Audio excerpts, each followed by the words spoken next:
good evening, whatever time you may be watching or reading.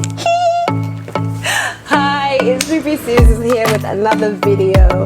I'm here to tell you about my top 5 Nigerian books to read.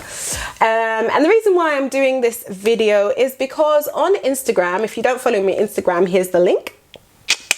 I've been sharing about the books I've read recently, and quite a few people have got in contact for more recommendations. So I thought I'd share top 5. I've got loads more, and if you'd like to know more about the books that I've read, please comment down below. Okay, let's get straight into this. Yeah, my first Nigerian book is I Do Not Come to You by Chance. Now, I really loved this book. This was one of the first Nigerian books that I read. I mean, after Chimamanda, obviously, which I will mention soon. I read this one. And the reason why I love this, actually, there was another book called The Mrs. Club, which I cannot find anywhere. I'll put the link or show it on the screen here. Really loved that, but this was probably the second one. And back then I used to get books out of the library because I had time like that. I don't have time like that now. Yeah, I Do Not Come to You by Chance. And the reason why I love this book is because it felt like I was watching Nollywood without the cheesy, crazy sounds like. So this was like, I was reading that, but with far more depth. This book is about I don't want to spoil, I don't know, I've never done a book review before, and I don't really want to spoil the story, but I'll tell you the themes. The key themes is about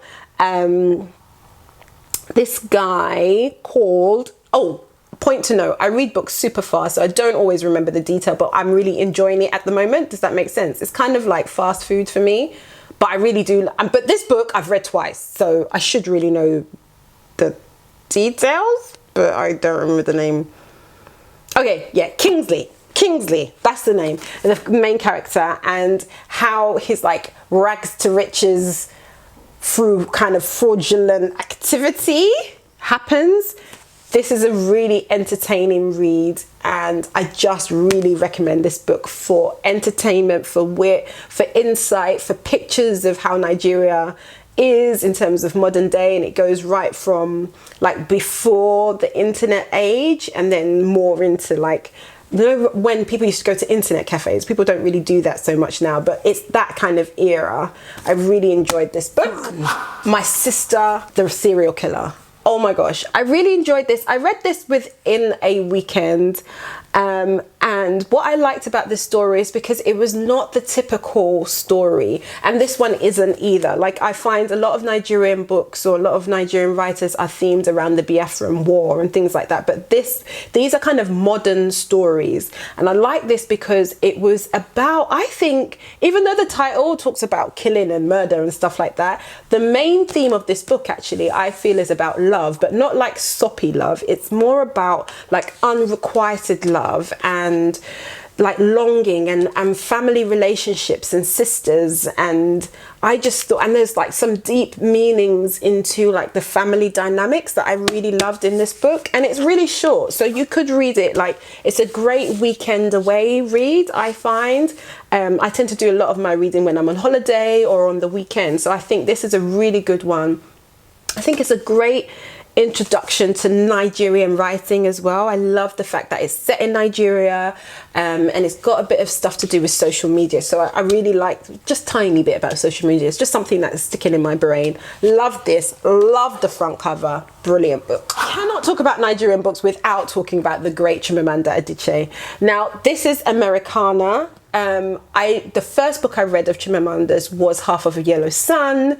That was phenomenal. That has obviously been developed into a movie now. I find the story, obviously the book is always going to be better than the story, than the film, but I do think the film was really enjoyable. This has now been developed into was being developed into a Netflix like limited series, and the story follows the main character, which is Ekene Onu, who comes from Nigeria and studies in America, and talks about her love life and how she struggles financially and the different racial kind of issues she goes through. And Chimamanda is beautifully gifted in painting pictures with language in such a way and talking from different characters' perspectives. That was what she did in Half of Yellow Sun. She didn't do that too much in this book, I didn't feel, that I can remember. In Half of Yellow Sun, I felt like different chapters were for different characters were speaking, but in this one, I feel more that it was just one singular voice, which was interesting, different style.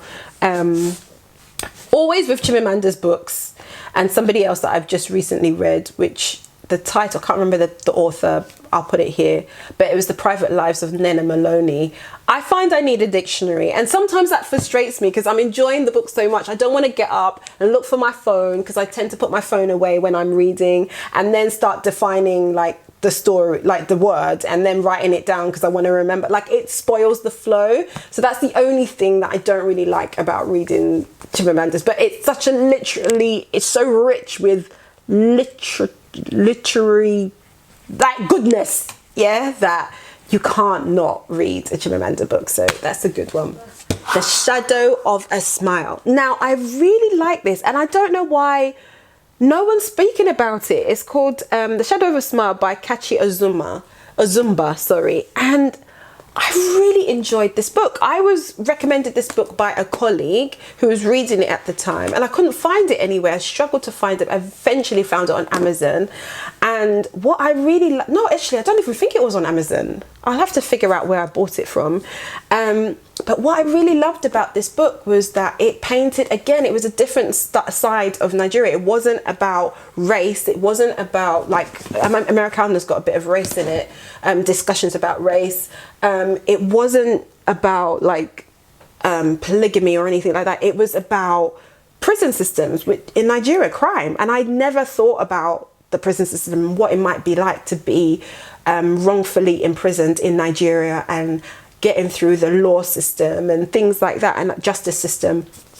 So I really thought this was a great read. It was done in a really witty way.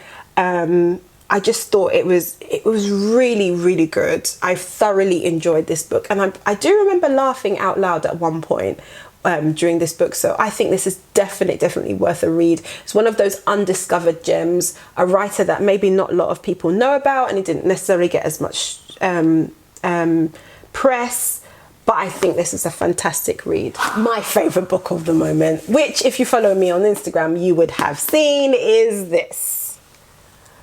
Oh my days, I loved this book so much, and I will definitely be reading again. The Girl with the Loudoun Voice by Adebayo. It is, first of all, let's talk about this. Can we take in this front cover? It's so beautiful. Then, like, it is written in broken English, which I don't, if you're Nigerian, right, you will know who I mean by Jennifer. So think Jennifer. So it's written in kind of like Jennifer speech, but like not as like funny. Well, it is still funny, but it's not as like Jennifer, if that makes, but it's broken English anyway. It's not pidgin English, it's broken English. So you will understand everything that is spoken, but there are few Yoruba phrases in there which are brilliant. And the way she describes things is just hilarious. But there are really heavy moments, really emotional moments in this book as well. But it talks about education. It talks about empowering women with education. It talks about modern day kind of slavery, because it talks about domestic help. It talks about polygamy. It also touches on the need for women to kind of mentor other women and to kind of reach out to women. And classism, talks about classism as well. I just think it was just such a delight, such an incredible delight that I love this. I absolutely love this book. And it's definitely one of my favorite books. Oh, one more book that should have been in my top 5. I don't know where. Yeah, there it is. Stay with me. Should have been in my top 5. So let's say top 6. But the video title is going to say top 5 because that's going to be searchable more.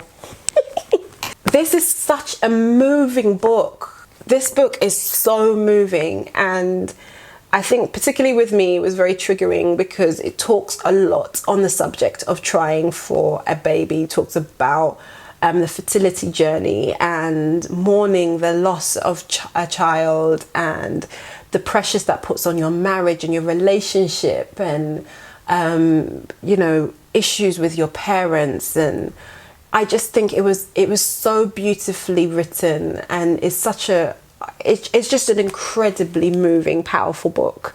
Oh, and that was also mentioned in this book, actually, fertility. I can see how these two come, because there was also fertility story here, which was so gripping as well. And that's it. Those are my top reads, Nigerian reads, for 2020, and I've got loads and loads of other ones that I've read that I think are really cool. And if you'd like to know more about the books that I've read, do leave me a comment, give me a thumbs up, and I will be sure to get straight back to you. Oh my gosh, I've been recording and this tag has been there all along, and that's really bugging me.